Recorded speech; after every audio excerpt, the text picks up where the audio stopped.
अब की बार 400 पार असा नारा देत यंदाच्या लोकसभा निवडणुकीत सत्ताधारी भारतीय जनता पक्ष मैदानात उतरला। देशभरात पंतप्रधान मोदी आणि गृहमंत्री अमित शहांनी सभांचा धडाका लावला। त्यामुळे देशात एनडीएचीच सत्ता येईल असा विश्वास सत्ताधाऱ्यांना वाटतोय। पण जर भाजपला बहुमत मिळालं नाही तर?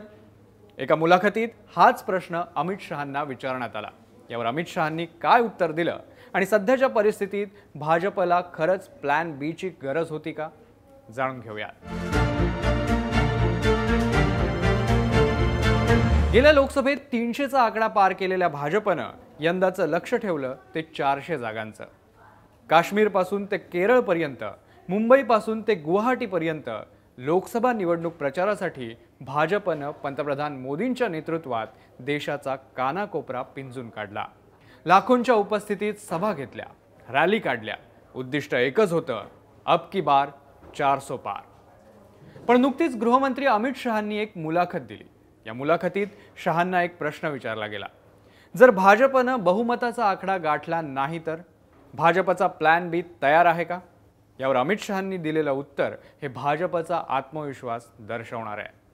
अमित शहा म्हणतात की प्लॅन बी चा विचार तेव्हा होतो जेव्हा प्लॅन ए यशस्वी होण्याची शक्यता ही 60% कमी असते। पण भाजप या निवडणुकीत 100% प्रचंड बहुमतानं विजयी होईल आणि पंतप्रधान मोदी पुन्हा सत्तेत येतील असा विश्वास अमित शहांनी व्यक्त केला। गेल्या 2 लोकसभा निवडणुकीत 272 हा बहुमताचा आकडा भाजपनं आरामात गाठलाय। यंदाही 400 पारचा नारा देत भाजप हॅट्रिकच्या तयारीत आहे। पण विरोधकांकडून मात्र भाजपचा हा दावा फेटाळला जातोय।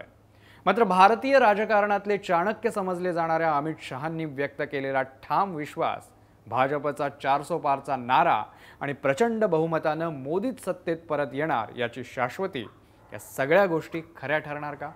याचं उत्तर 4 जूनलाच मिळेल। पण त्याआधी याविषयी तुमचा अंदाज काय? कमेंटमध्ये नक्की सांगा।